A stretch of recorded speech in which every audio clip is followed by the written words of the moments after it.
Hi, Tim. Hi, Bob. How you doing? I'm doing great. How are you? I'm not complaining. Let me introduce us. I'm Robert Wright, publisher of the Nonzero newsletter. This is a Nonzero podcast. You are Timothy B. Lee, a longtime writer about economics and tech stuff. You've written for, Slate, Vox, Washington Post, and so on. I think you were on staff at Ars Technica for a while. Yep.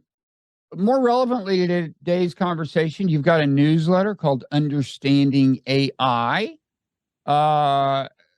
Which I guess now that's a Substack newsletter, although it has its own URL at understandingai.org. Is that true? It is on Correct. Substack. Yep. And that kind of grows out. You also have another newsletter that has that kind of blossomed into this or something? The economics newsletter. Yeah. So in 2021, I started a newsletter called Full Stack Economics, and I did that for about 18 months, and it went pretty well. But when ChatGPT came out, I was just really impressed by how well it worked, and started to think this is probably going to be a big thing I should be writing about more. And I think there's a different enough audience for writing about AI versus economics that it made sense to have a different newsletter. And so I put Full Stack Economics on hold, and I'm basically doing Understanding AI full time now. And I think I'll probably continue for at least a few more months with that newsletter. Okay. So you may bring that to a halt and return to the other one, or I guess you don't know. They may I don't know. I mean, persist. It's a little bit of like an entrepreneurial thing. I mean, if the AI newsletter is much more popular, I'll keep doing it. If it just peters out, I might go back to economics. So I'm not sure exactly. But right now, I'm just very interested in what's happening in AI. So I'm just interested in keeping writing about that. Yeah, so am I. So I'm really looking forward to interrogating you about this, because I think you understand more about it than I do. For one thing, you have an actual background. You have a master's degree in computer science from Princeton. Is that right? That's right. Yeah. So like you would know a microchip if you met one on the street, unlike me. Yeah. And just out of curiosity, what did you specialize in there? Would I even understand the answer? Yeah, so I was at a Center for IT Policy at Princeton. So it was an interdisciplinary center between the computer science department and the public policy school. And I was in a group that mostly focused on computer security. So like they did some like voting machine hacking and that kind of thing. But I was briefly, I did participate in a machine learning reading group for a while. So I did a little bit of machine learning stuff. It's interesting because when I was doing that reading group back in 2010, there's a lot of different machine learning methods, of which neural networks was one of them, but it was seen as a bit of a backwater. It wasn't yet clear that was kind of going to be the thing. I mean, now everything's based on neural networks, but it's really changed a lot since I, was a student of computer science 13 years ago, I guess it was. Right. So let me try to get the straight. So deep learning is a subset of machine learning, and then are neural networks the only form of deep learning? Is all deep learning neural networks? Yes. So neural networks is a neuron is just a mathematical function that takes an input and gets an output, and you train it by seeing if it got the right answer, and then you tweak the function to get closer to the right answer. Right. And so neural networks are in layers, and deep learning just means there's a lot of layers. So there's shallow neural networks that maybe has 2 or 3 layers, and there's deep neural networks that can have 10 or 100 or a lot of layers. Right. And by the way, we're ultimately going to get to the question of the dangers of AI. Does it pose the huge dangers people are warning about? There's a couple of scenarios that you want to pour a little cold water on, a couple of scare scenarios, one having to do with job displacement, and the other having to do with the robots rising and overthrowing our species. But first, just to get a little, I think this is so mystifying to people. And like one thing that they don't get, and I think I'm starting to get, is like when you say, even the people who design these things don't understand what's going on inside them. People are like, wait a second, how can that be? Engineers, I mean, who built what's going on inside them, if not the engineers? And I realized that like a not terrible analogy might be natural selection. Like if you invented the algorithm of natural selection, right? Like you're the inventor of the algorithm of natural selection. You just realize that if this material keeps making copies of itself, and then every once in a while, the information on it changes for one reason or another, mutates, and there is, and you define positive feedback as getting a lot of copies into the next generation, well, then a lot of amazing stuff is going to happen, ultimately including a human brain. And you're not going to know how the human brain, works if all you did is invent the algorithm. Now, in a lot of ways, that's a bad analogy. At the same time, I do gather that, like, with machine learning, it's like you define success. So it's like, I'm going to show it a bunch of images of what I know are a chair and a bunch that I know are a car. Success will be when it can, do well, when it can agree with me about which is which. And then the machine itself does, as I understand the process, you kind of let the machine do a bunch of mutations, right? And it tries to, the neural network, it is a little like a brain in terms of its organization, I guess. It's parallel processing or something. But you could think of a network, a three-dimensional network. And I gather that what the machine does is it keeps tweaking the network. Like, let's strengthen this connection between these two neurons and then see what my success rate on image recognition is after that, right? And is this a big part of what's going on with all these things? Like, the machines kind of tweak themselves. They do their own mutations, and you have a definition of success, but God only knows how they are rewiring their innards in ways that create success. Does that more or less make sense? So the like rewiring process is actually pretty simple. So you have a bunch of neurons that are kind of stacked up in a row. Like this neuron, you got this layer of neurons, does some math, and then passes input to the next one and the next one and the next one. And out of it comes some answer. This is a chair. This is a dog. And then what it does is just looks at the last row of neurons and says, what should that neuron have said to get the right answer? And then passes that feedback back. And so it says, if we would have rather have this neuron be a little higher, that would have produced closer to the right answer. Then we send a signal back saying, next time when you see that input, do a little higher. And there's some calculus and stuff. But the concept by the way, is that just technically, is that backward propagation? Yes, that's the backward propagation. So that's what Jeffrey Hinton invented, among other things? Yes, exactly. Okay. And so forward propagation is you calculate what's the answer, and then back propagation is you go back and says, now that we know what the answer was, what should it have done to get to that right answer? And there's some calculus that kind of tells you how much to tweak each neuron to get the right answer. But you just do a little update to each neuron to get a little closer to what the answer would have been. And then you do another example and do it again. And I think your example of evolution is really good because, you think about, you look at a bird, you go, how could that have existed? How could that have happened? Right. And it's hard to tell in the abstract, but then you look at the fossil record and you can see the kind of incremental changes. People like Richard Dawkins have written about how this happens. If you look at it really closely, you can usually roughly figure out, okay, here's what it's doing, here's how it worked. But it happens at such a scale and over such a long period of time, and with the computer, it's sped up, but there's so many steps that it's, when you step back, it's hard to understand how it happened. But at a micro level, it's not really that mysterious. It's a pretty simple process of, this thing worked better than that thing. And so we strengthen this thing and weaken that thing, that kind of thing. Okay. So, and backward propagation, I gather, had the effect of making each kind of mutation, like each time the machine says, well, let's reconfigure it this way. It made each of those more likely to bear fruit, right? It just streamlined the whole process. It's like as if you could step in and make the mutations in evolution not random, which in some ways, some of them may actually be, but that's the kind of thing it is. Yes, exactly. So it makes sense when you think about it that way, that the machine is in a certain sense guiding its own evolution. By machine, I mean, kind of software, basically, I guess. But so no wonder we don't totally get it. Now, it's funny, just last night I saw online about some development in our understanding of what's going on inside. That's called, I gather, interpretability or something, the attempt to actually understand why they do what they do. That is thought to be a valuable way, among other things, I guess, to keep them from taking over the world or something. And last night I saw that they had used GPT-4 as a way of doing the interpretation of GPT-2.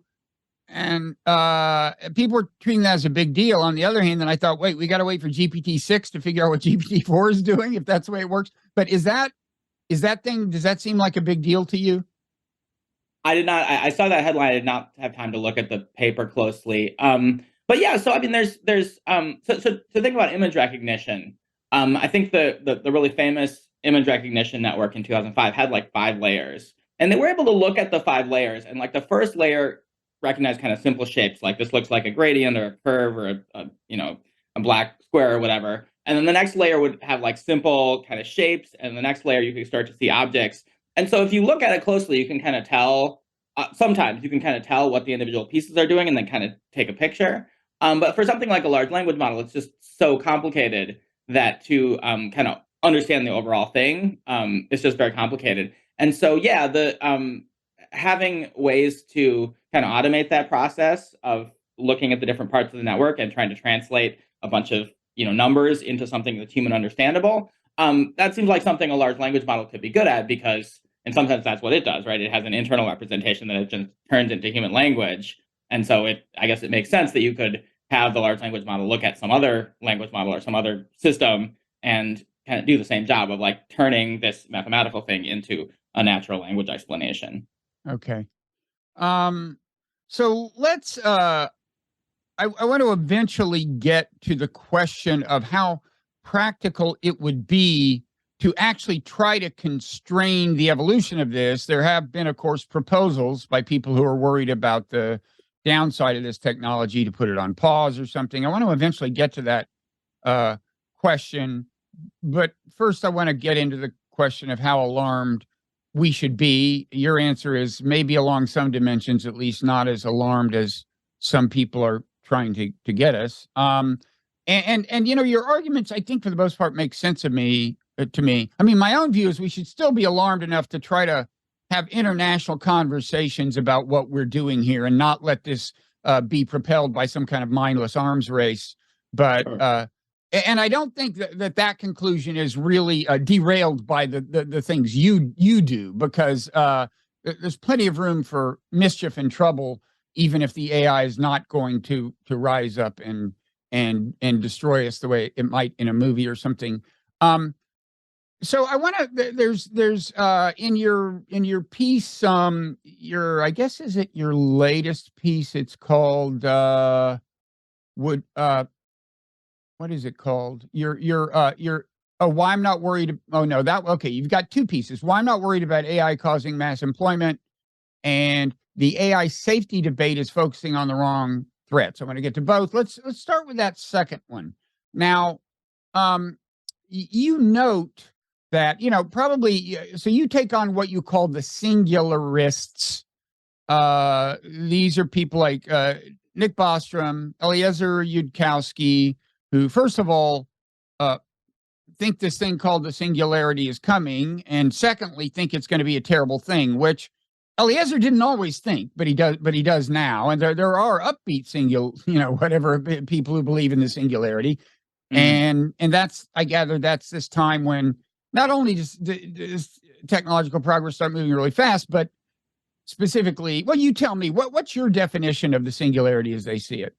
Yeah, so I think the key step in the singularity is when the AI becomes able to improve itself. Mm-hmm. And once it does that, it gets smarter and smarter, potentially very rapidly. And then the idea is it then also is able to potentially improve other aspects, then other kinds of technologies. And so the whole technological world moves much faster. And the concept of the singularity, it's a analogy from the physics. In a black hole, there's a singularity beyond which you can't see what's inside the singularity, mm-hmm. inside the black hole. And the idea is a similar thing where the AI will get so smart and be moving so fast that we as humans can't predict what might happen and might not even understand what's happening. And I'm pretty skeptical of this because I think it kind of overestimates how much you can accomplish with like raw intelligence. Mm-hmm. I mean, certainly it makes sense that software can make better software, like digital stuff. It can improve digital stuff. But at some point, you have to have a really big impact on the world. You have to impact the physical world. And I think the people who predict a singularity are really not thinking hard enough about what the mechanisms for that. I mean, certainly you can build robots. You can have, there are lots of ways that software can in fact impact the world, but robots take time to build. They need maintenance. They break down, et cetera, et cetera. And I'm just skeptical that the pace of change would ever get so fast that we'd have trouble following it or participating in it, because because the physical world it just has different properties than the like world of information. Right. And humans play a big role in a lot of little ways in keeping the whole tech infrastructure going, right? Yes, Like absolutely. like way more ways than we have committed to text. You know, there's like a lot of things that people who do the jobs just understand about how you do them. Yes, Um, absolutely. Now, you quote Nick Bostrom, you note that when it comes to like specifying, okay, how exactly do the robots take over? Sometimes they're disconcertingly vague. And you quote Nick Bostrom saying, uh, he's, of course, this philosopher who's, well, both he and Yudkowsky are associated with versions of the famous paperclip thought experiment, I guess. He also has this argument that we're probably living in a simulation. He's well known for that. Anyway, you quote him saying, one should avoid fixating too much on the concrete details since they are in any case unknowable and intended for illustration only. Well, wait a second. I mean that kind of solves a lot of problems for him as someone who's making an argument, doesn't it? Doesn't it? That he doesn't have to sketch out an actual scenario. And you point out that when you try to sketch out the scenarios, actually taking over the physical world, things get complicated. Before you elaborate more on that, I want to back up and ask you if you see a similar kind of not dodge, maybe that's too unkind, but when it comes to the question of why the machines would aspire to take over the world in the first place, like, of course, it's people pointed out, I've tried to, and others have, that, there's no reason to think that power seeking is an inherent property of intelligence. It is associated with intelligence in our lineage for reasons having to do with our evolutionary history and possibly the dynamics of natural selection generically. But in any event, the AI was not directly created by natural selection. It's like people have asked this question, and I know that people like Eliezer say things in response, but do you share my sense that they don't really flesh out that part either? Or do you accept that it is safe to assume that the machines will, for one reason or another, have the motivation to dethrone us, or maybe there's some other reason we have to worry about them in effect getting unleashed, even if they don't have that aspiration per se? What's your take on that part of their argument? So I think the argument they would make is that any goal you pursue, you're going to want more resources to pursue it. And so if you create these intelligences that have pretty general goals, that some of them are then going to realize that, oh, I can accomplish these goals better if I like take over the world. And so then they'll want to take over the world. I'm not sure if that argument is correct. Like I think my instincts are with you that like it's not obvious that an AI would have the same kind of motivations people do, but I feel a lot of uncertainty about it. But the thing I think is really worth remembering is that I'm not sure it matters that much if it's the AI having its own motivation or a foreign government or a terrorist organization or just some eccentric billionaire. I mean, there's going to be somebody who wants to take over the world or create power or hurt people or whatever. And so I think it's totally reasonable to think there will be AIs out there that have malicious goals, either in their own right or because they have some human being behind them that's motivating. So that part of it, I'm totally willing to accept that some of these will exist. They will try to do bad things, and we should be ready for that.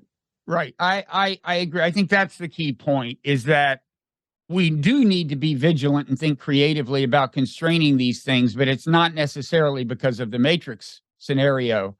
It's like I was in reading maybe it was in reading your piece. I was, I was thinking that this very fact. I mean, for example, you hear people say, well, what if an AI, all these Teslas have auto self-driving. What if an AI got control of that? Well, what if a person at Tesla did, right? Like we do have something to worry about regardless of the sci-fi stuff. So, okay. And I can certainly think, if we went to war with China, I assume China would try to, mess up as many of our automated systems as we can. So we have lots of reasons to make sure that somebody on the internet can't like screw up our physical world. Right.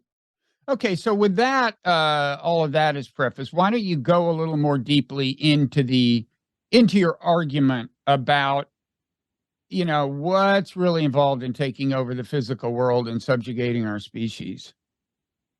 So I think a lot of it is about robotics. I mean, I think there's a lot of science fiction movies, and of course, in science fiction movies, there's always these humanoid robots with laser guns that come and take over the world. And that doesn't really exist in the physical world right now.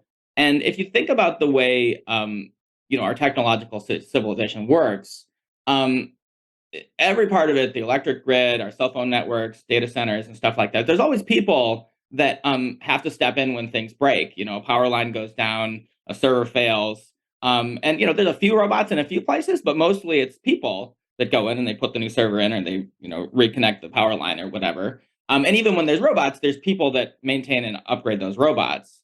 And so if all the people went away, I don't know if it would take hours or days or weeks, but the internet and the whole kind of automated parts of the economy would stop very quickly.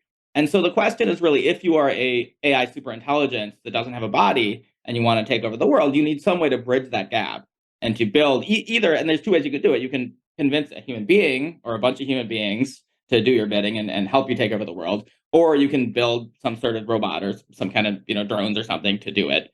But either one of those, I think, is difficult. So for the on the robot and drone side, it's just even assume you can do the design, and maybe it's super intelligent, so it can design some systems that'll do this. But it's going to take a lot of work initially by people to do that. And if the AI tells people, hey, could you build a by robot killer robot factory? Most people are not going to want to do it, and governments will notice and say, hey, we're not going to let this happen, et cetera, et cetera. And then on the human side, people like Bostrom talk about these AIs having what they call superhuman or superpower of persuasion or manipulation, and I just don't see it. I think the most persuasive people tends to happen with face-to-face communication. They tend to be charismatic, and they also kind of the way you persuade people is by appealing to their self-interest, to shared values and stuff like that. And so a superhuman AI, I'm sure it can manipulate people in small ways. It can get them to share confidential information or blackmail individual people. But to build the kind of organization and the kind of infrastructure you would need to pose a real threat to humanity generally, you need a pretty big organization with a lot of talented people working over a period of months. And I just don't see how anybody would ever do that without starting from just being a disembodied intelligence on a computer somewhere. Now, on the issue of manipulating humans that you brought up, and the fact that for now, at least, that's best done, kind of flesh on flesh, people talking to each other, something the AI can't do. These people are, I think, probably not altogether implausibly imagining a world where more and more communication is done by bots. I mean, I just heard today, I guess, that Burger King or one of these chains, the drive-through lane, they're going to start experimenting with Chat GPT. And I guess the Yudkowsky scenario is, sure you wouldn't like some cyanide with those fries or something? But yeah. But seriously, I mean, you will have more and more, more and more of life is online. So there's that. But I have a second question if you want to respond to that first. But I also think people aren't stupid, right? So as we have more and more information online, and particularly as there's more and more deep fakes, I mean, it's now possible to do voice cloning. I had an article about this where if you have about half an hour of audio of somebody's voice, you can create a very realistic fake version of their voice. And so certainly there will be a lot of online communication, but I also think people will be increasingly suspicious of, apparently real voices and faces that they see on the internet.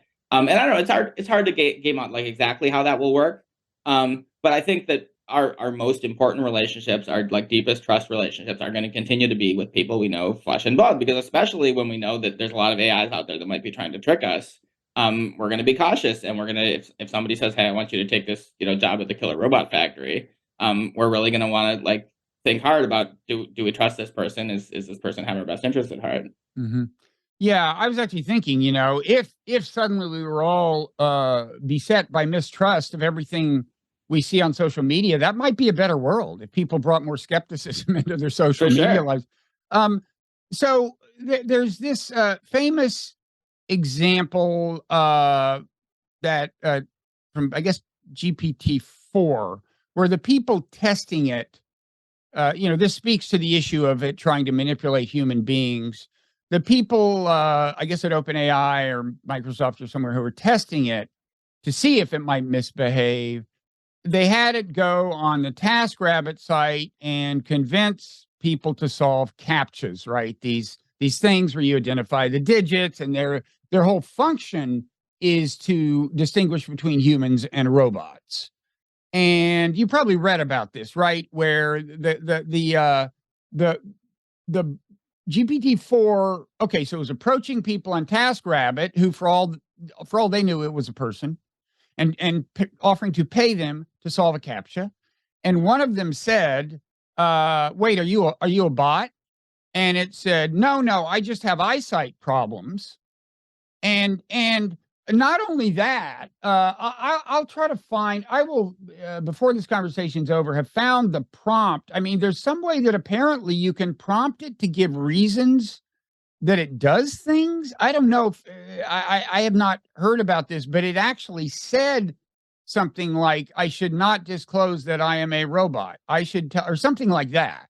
I mean, I still don't totally understand what happened there. I mean, that I find that slightly alarming if it does, quote, understand that to get people to do what it has been told to get them to do, it kind of instinctively, so to speak, resorts to deception.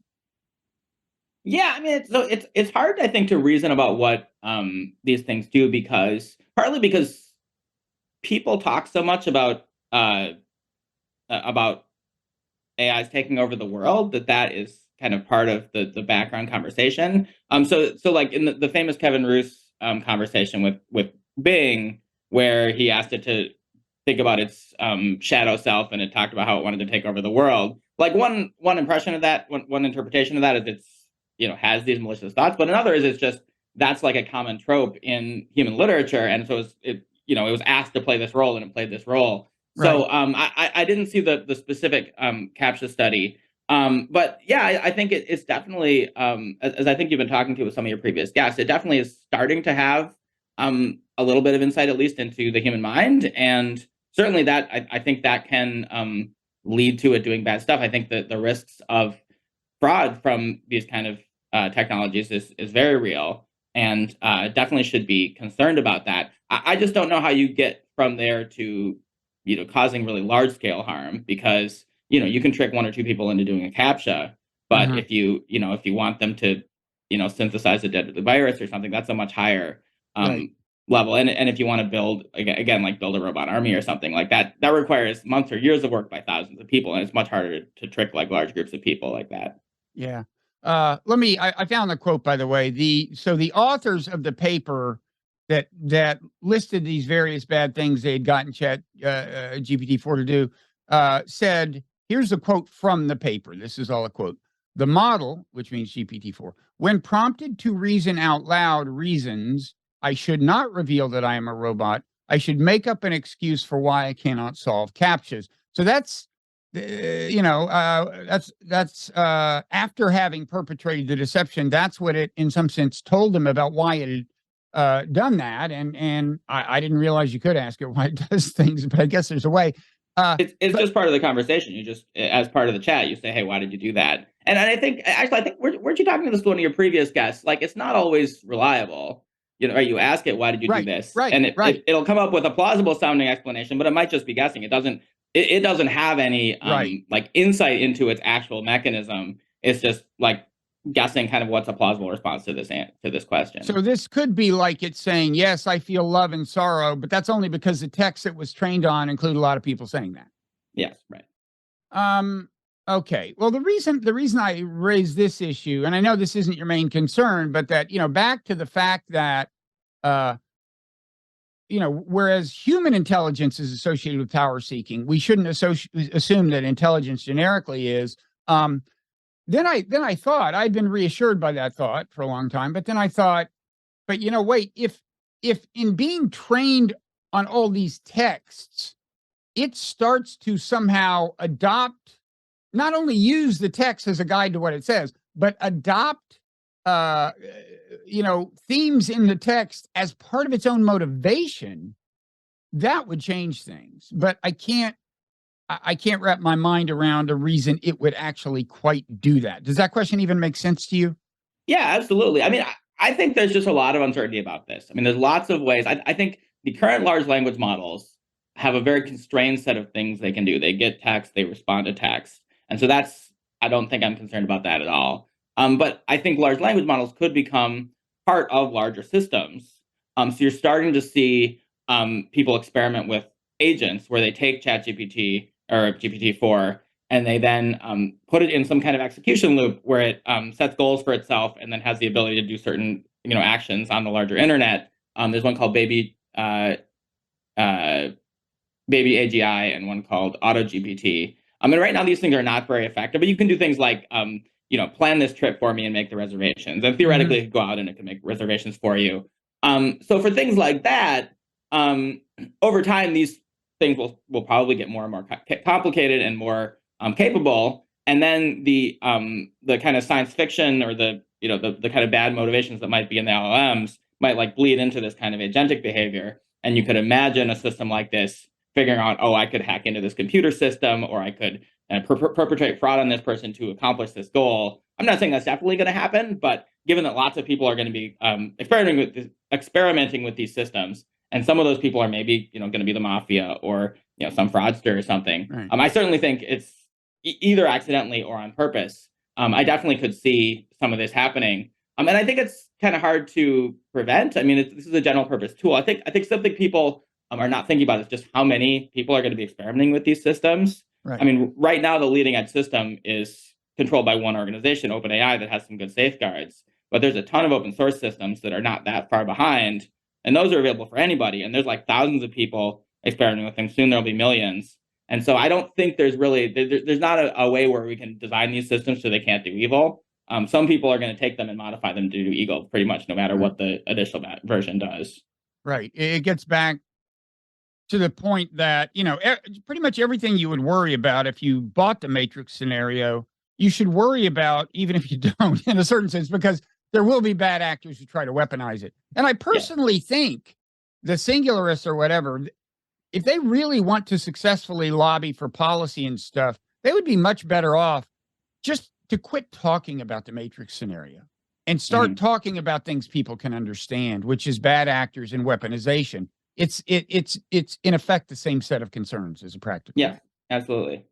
So speaking of things that open source stuff, did you see this paper that some Google engineer wrote warning Google that the cat's out of the bag or the llama's out of the zoo, whatever you want, because they're talking about Facebook's model llama, which is out there and people are fiddling with it. Now, Facebook didn't intentionally release that, right? That kind of leaked, or is Facebook embracing an open? They're not embracing an open source model. It was a leak, yes.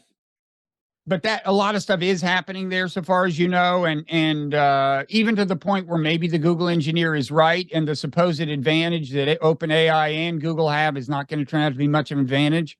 I think it's too soon to say for sure, but yes, there's a lot of activity around Facebook's kind of equivalent to ChatGPT, and it does seem like that it's progressing pretty quickly. It's hard to say because it's hard to have like precise numerical measures of performance. So these open source models are probably pretty good at some things and not so good at others. But I think zooming out a little bit, my expectation is certainly that in the long run, there are going to be a lot of very capable models that are open source, as well as some that are held by big companies. And I don't know exactly how the balance of will shake out, but certainly it's plausible that before too long, the open source models will be as good as the proprietary ones. That is in some ways alarming, although I guess lead to a lot of entrepreneurial success. Yeah, I mean one upside to it is I do think that a lot of the negative scenarios you can imagine will have positive flip sides. So for example, hacking, I mean, one thing definitely that our AI will let you do is examine a system you're trying to attack very carefully and figure out what its vulnerabilities and exploit them. But then you can use those same tools. The good guys can ask an AI, look at this system very closely, find the vulnerabilities, and tell me how to patch them. And so it's not clear in that kind of arms race. Maybe we'll all have like good AIs that kind of figure out what the bad AI might do and protect you. So it's not kind of clear to me what the kind of balance of power there would be. But I think it is inevitable, and that a lot of these will exist. And the right way to do it is to do what we can to kind of protect ourselves as opposed to trying to like stop it from coming into existence altogether, because I don't think that's going to happen. Yeah, I heard an interview with a college kid who started a site called something like Jailbreak GPT, where he compiles, ways they've tried to get it to misbehave and successes and so on. And I was thinking, so is he a good guy or bad guy? I guess he thinks of himself as like a white hat hacker. I don't know. Sure. Yeah, absolutely. I mean, because I do think that, like, again, like the current generation of large language models is very constrained. It can't do anything, right, other than send text back at you. And usually when you ask it, how do I, kill somebody, it'll say something like, well, you should shoot him with a gun or something. It doesn't have any deep insight. And so in some ways, I think it's good to be putting as much scrutiny on these current language models that are pretty harmless as possible to gain insight about these models, so that in 2 or 3 years, either when the models are more complex and sophisticated, or when we have these hooked up to lots of real world systems where it could cause harm, we want to have as much understanding as possible. And I personally would see that as basically a white hat activity. Certainly in the traditional computer security world, that's what security research do. They find vulnerabilities. Often they give the company time to patch them before they publish about them, but then they do publish because people need to learn, people need to be warned that, hey, this exists, you need to patch your systems, et cetera, et cetera. Right. So, you said just now, like, all they do is, they give replies, but you also alluded to the agentic, like a couple of months ago, this was a big burst of publicity. Like, oh, we have agents now that we can put on top of ChatGPT. And that is, do you agree that that is a significant step? I mean, or am I have only a fuzzy understanding of what the agents are. I gather what they mean is you can not only say, what are some flights that are available to Honolulu? You can say, book me the cheapest flight. Is that the difference between? So I think there's 2 pieces to it. One is that OpenAI has started to have allow APIs to connect GPT-3 or 4 to other systems. So you can have, like a Travelocity plugin that says, that gives the large language model the ability to book flights on your behalf. So that's one piece, and that has happened, and a lot of people are experimenting with that. I think that's not open to the public yet, but it will be soon. The other piece, though, is the agentic part. Is right now, large language models are entirely passive. Traditional ones, you ask it a question, it gives a response, but that's it. What it does is it allows it to sort of to go in a loop. So you have it and sort of ask itself a question. So it'll ask itself a question, then based on that response, it'll sort of parse that response and then ask itself another question. And so that allows it, like people do. We have a thought and we execute the thought, and then we have another thought and we execute it, and we have some memory. And so the agent, it has a kind of memory where it remembers, here's what I've done so far, here's what's on my to-do list. And it like iteratively updates its to-do list and tries to like accomplish things on its to-do list. And right now, my understanding, I haven't looked into this super closely, but my understanding is that it doesn't work very well because its errors kind of compound. If it has a bad idea in step 1, then in step 2, it gets even more confused, and it kind of often will just kind of wander off in a random direction and not actually do the thing you asked it to do. And I think they haven't figured out how to get it to kind of course correct and say, oh, my original goal was X, and now I'm doing something kind of different, or now I'm confused. But that seems like it's probably a solvable problem. Probably, as I'm not sure what the solution is, but probably they'll figure out how to have it be a little more like disciplined and move in a straight line.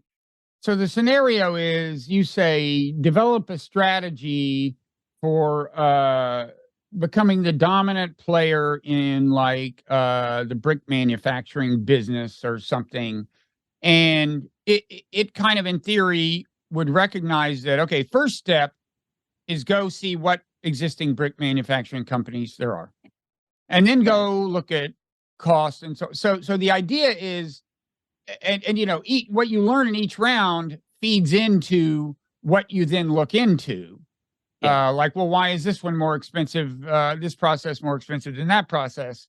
And your point is, I mean, this is the way it works in theory. Your point is they still tend to make little mistakes that a human might make along the way, and then that mistake gets compounded. Whereas in the real human world, and this kind of speaks to your larger point about how stuff happens in the real world and how human dependent it is. In the real world, you might mention to somebody, well, I found this out, and they might say, yeah, but wait, and that would be a good thing. And you're anticipating, though, that they will solve this problem, that there will, I guess that the machines will be able to do their own, guidance correction. I mean, there's a lot of uncertainty. I don't know how it'll unfold, but I don't see any reason in principle why they couldn't, um, have it be able to figure out that, this thing I'm doing is not working. I'm going to try something else. Okay. So, do you want to talk a little about the reason you're not as concerned about the job displacement as some people?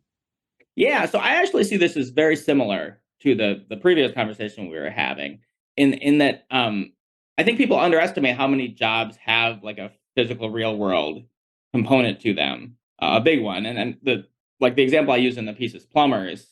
Um, plumbers is not like an intellectually very challenging activity, but like I have a multi-story house, and so when a plumber comes to my house, they need to be able to climb a set of stairs, and there just are basically zero robots that can climb a set of stairs. That DARPA actually had a competition back in 2015 where they had researchers try to build a robot that can do simple things like climbing stairs and turning valves and stuff like that. And they really struggled. I mean, there were a few that could do it, but it took large research teams that were very slow. A lot of them fell over or made mistakes. So that's one piece of it, is that robotics is just in a pretty primitive state, and there's lots of jobs, any of the construction trades, any sort of waiters, kind of things interacting with the physical world or with people. We don't have the robotics to do it. So that's one piece. The other piece is there's a lot of jobs where the fundamental job really is to be a human being. I think the clearest example of this is any kind of childcare. I don't know, maybe someday there'll be a robot that can prevent my kid from killing herself and provide some kind of basic intellectual stimulation, but I'm still going to want a person to take care of my toddler. And I think there's a lot of jobs like that. You think about fitness instructors, any kind of serving staff at a restaurant, a lot of retail sales. Think about musicians. The music's very cheap, but you pay a lot more to go see them live. I think there's a lot of parts of the economy where that's true. I think also arguably a lot of healthcare and education. There certainly is some diagnostic or kind of information component, but people usually want to talk to a doctor. They want to see a professor face to face. And so I think there's a lot of parts of the economy like that. And as we get wealthier and as the automated versions get cheaper, what you'll end up happening is what already happens in a lot of these fields. The human version will be the luxury version that you pay extra for. And as we get wealthier, we'll want more and more of that. Just as people, as they get wealthier, they go out to more restaurants, they go to more concerts, and that'll provide jobs for people who need jobs. Yeah. I think one reason the job displacement thing is getting so much attention. I mean, I personally am willing to believe it actually will be pretty substantial. I don't know. I'm kind of agnostic on this, but I suspect one reason it's getting a lot of attention is that the people who largely govern how much attention it gets are journalists, commentators, and so on. And I think they're seeing that for the first time, jobs remarkably like theirs could be threatened. And to some extent, that's happening because one thing that the whole online ecosystem generated are these kinds of publications that, I don't want to call parasitic, but you know what I mean? Mm-hmm. They just do these rewrites. Business Insider does a lot of these things. And, look, sometimes you're doing a service because sometimes the original publication that ran the piece buried the lead. And a place like Business Insider is good at saying, no, this is what the headline should, this is what's going to get attention. And they don't plagiarize. They acknowledge the source and they rewrite it. And that is something that I think people are already starting to do with these new large language models, right? Is just say, rewrite these pieces. And so I think, journalists and commentators are starting to feel the heat a little in a way they haven't before, right? Yes, absolutely. And also, I think a lot of other professions that are influential, think about lawyers, think about management consultants, potentially certain kinds of physicians. I think we're still pretty far from the point where they could literally have their jobs replaced, but it's not that hard to imagine. And I see this as sort of the flip side of the China shock when we opened up trade to China, and a lot of manufacturing jobs were shifted to China. That affected, I think, a group of people with less social capital and less access to, media. And so I think their concerns tended to be underplayed somewhat. And this is the flip side of that. If AI ends up affecting a lot of white collar labor, those are people who are very good at getting attention. And so, yeah, I think the people who are affected are going to be able to make a lot of noise about it. Yeah. And I think, of course, some of the job displacement that's attributed to China for some purposes, some of that actually was a result of automation itself. So, Sure. you're seeing now the other fate. You're seeing automation, train its sights on more and more white collar jobs, and whereas traditionally it had been blue collar jobs. Right. And who knows, the political implications of that are a fascinating thing to think about. We may have more interclass solidarity. I don't know. But so in your piece where you try to throw some cold water on the job displacement fears, you mention that you get into Andreessen Horowitz for one thing. I guess Mark Andreessen's past prognostications. And you note that there's a little bit of a history of overstating the impact of these kinds of things, of people in Silicon Valley overstating it, right? Yeah. Yeah, I see this as very similar. I actually think there's a lot of parallels between the internet 20, 30 years ago and AI today, because I think that the internet, obviously it wouldn't be right to say the internet didn't have a big impact on the world, right? I mean, it's a big, important industry, but its impact was pretty concentrated, I think, on information-oriented parts of the economy. Certainly any kind of publishing, music, movies, journalism, things like that. And because those are the parts of the economy where, manipulating information is what they're doing. And I think that AI is going to be similar. And also the internet had big impacts, I think, on like our political system, because obviously it allowed people to communicate in new ways. There's recent research suggesting that it's had some bad effects on mental health. And I would expect AI to have a similar kind of profile of impacts. It's going to have bigger impacts on white collar versus blue collar workers. I think it could have big impacts on the political system because there'll be lots of new ways to try to influence people when you have the ability to generate novel content. I certainly think, again, mental health could be you could have new chatbot therapists and new forms of entertainment. So I think all the things that the internet revolutionize, I could see the AI having further impacts in the same direction. Whereas if you think about something like housing, that's a big part of the economy that really doesn't look any different 30 years ago than it did now, because like information technology is just not an important part of housing. Same with food, clothing, the kind of basics are just not, those are not information products. And so it can help with the margin. I mean, you can, order clothes online now in a way you couldn't before, but the actual products themselves are pretty much look the same. Yeah. Have you fooled around at all with the chatbot friends? I heard this woman who founded Replica interviewed the other day. I want to. That's on my to-do list, but I haven't done it yet. Yeah. And that, I gather, the interface for now, is that mainly an audio or text interface? But the idea is that someday you're in the metaverse and you're seeing the thing you're talking to? Well, what I've heard them say is they want it to be multimodal. So I think I think it's primarily a text chatbot right now. I think it'll continue to be a text chatbot. And so, same way you kind of banter with your friends on your phone over the course of your day, you can do that with a text chatbot. I assume eventually there will be, computer generated audio, so you can have a phone conversation with it. Maybe you can have a video conversation. And I guess eventually, if the metaverse becomes a thing, there'll be metaverse versions. I'm not personally like a big metaverse booster, but if that exists, there will certainly be AI versions of it. So, when you say you're not a booster, you mean you don't think it'll happen, or you're not in favor of it happening? Well, I mean, it exists. I mean, I don't think it's going to go away, and it'll be kind of a video game thing. But this vision where like corporations will have all their meetings in the metaverse, or people walk around with like metaverse glasses all the time, like that doesn't seem very likely. I think people like the physical world, but I don't have a strong opinion on that. But I'm not I'm not as enthusiastic about it as Mark Zuckerberg, certainly. You don't think whatever hardware Apple is going to unveil this summer is going to blow us away? Their augmented reality stuff. We'll see. I mean, again, I think it's so. I did a VR immersive thing at a mall a few months ago, and it was pretty neat. I shot some monsters. That was a fun experience. I certainly it could be replaced like video game consoles. Like you could sit in your living room shooting monsters with a thing on your face. Like that seems totally plausible to me. But I just think the rest of life, it's like uncomfortable to have a computer on your face, and people like to look at other people. So It seems unlikely to me, but definitely not impossible. Yeah. So are you using the LLMs in your own work in any way, the large language models? I am not. I experimented with a little bit when it came out, just like write me a news article. And I think it's just like it just writes it kind of distills the conventional wisdom. And I would like to think what I write is more interesting than the conventional wisdom.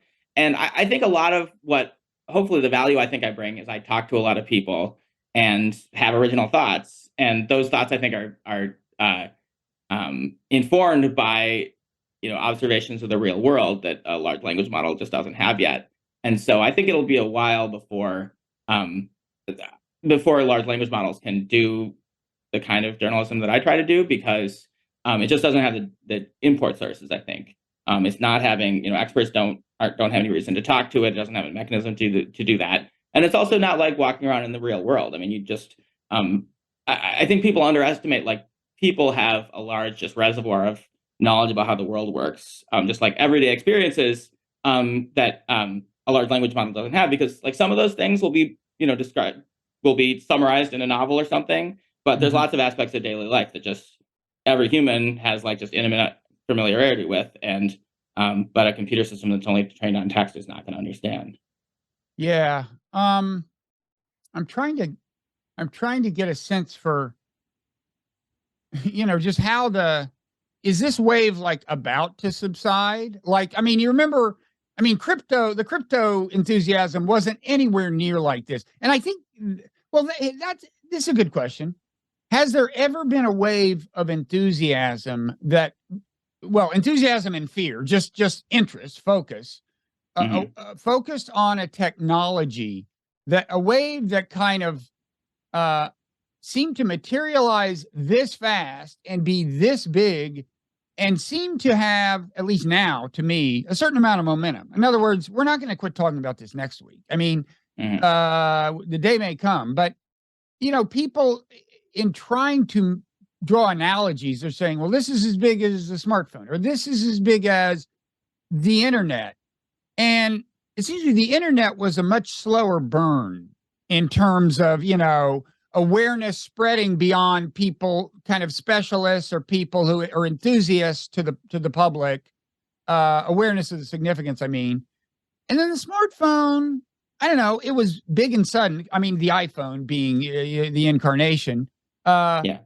you tell me, is this is this an unprecedented wave just in terms of the structure of the wave of attention? It feels pretty similar to the iPhone. I mean, I'm old enough to remember the iPhone, and it was maybe a little slower. So Steve Jobs, I think, announced the iPhone in January 2007. There was a ton of hype, but then it wasn't until late 2007, I think July or August, that it was released. But then I think it's somewhat similar to the smartphone in that then it was very quickly Google came out with their version.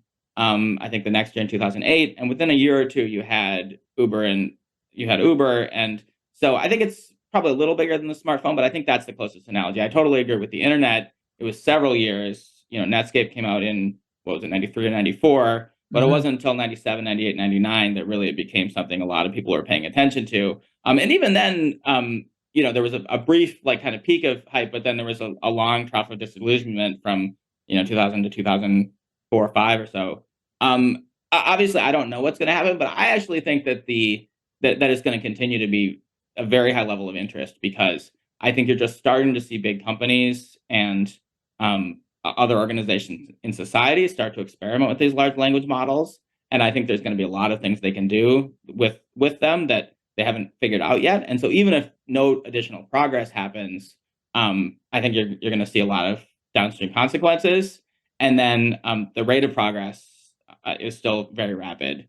And so it would not surprise me if a year or two these things are much better than they are now. So yeah, I mean, I'm obviously not a disinterested person having to start in an AI newsletter, but my expectation is that there's going to be several more years of very rapid progress and pretty significant consequences for the economy and for society. And when you look at Silicon Valley itself, you see an amount of current kind of investment activity commensurate to that expectation. I mean, I assume, you mentioned Netscape. Well, that was brought to us by Andreessen. That's how Hmm. he got on the map. Yeah. But as you also, well, you didn't say this, but I'm not sure how successful Andreessen Horowitz's track record had been lately in terms of investments. But now this is a whole new thing that all the VC firms, I assume, are just latching on to big time. This is the focus of activity in Silicon Valley, is it? I mean, it's a little hard to judge because the macroeconomic environment is very negative for tech. So for non-AI startups, it's very, very bad situation. And so I think relative to that baseline, AI is doing very well, but I think it's not as frothy as 1997 or even 2019 yet, because VCs kind of have to scratch to just like convince anybody to give them money. But I think the ones that have the money, and obviously there's still a fair amount of money, a ton of it's going in AI, and you have seen a lot of AI companies get funded. So yes, I think relative to the kind of macro baseline is a very big, it's the biggest thing in many years, certainly. Mm-hmm. And do you have a view on like what's a big area of life that is going to be dramatically affected? Well, culture, I think, is going to be the biggest one. I mean, you're already seeing image generation, like if you're an illustrator or a translator, any of those sort of creative professions, even journalists. I think they're not going to replace us yet, but there's definitely going to be, you know, I think new tools for us to use. So that's, I think, going to be the biggest. And then I think broader, like white collar professions. It's actually, I think it's like, I don't think anybody's like started to come up with the really like compelling tools for like a lawyer or an accountant or something like that. But I think that's going to be coming. And yeah, I think it's only been a few months since ChatGPT came out, so yeah, I don't know yet what that's going to look like. But I think any like white collar profession, um, there's going to be a bunch of new tools coming out that at a minimum will kind of change how you do your job. In some cases, may really dramatically change what the job is. I do think like the other like kinds of analogies that I think people think of that's correct is the classic general purpose technologies like electricity.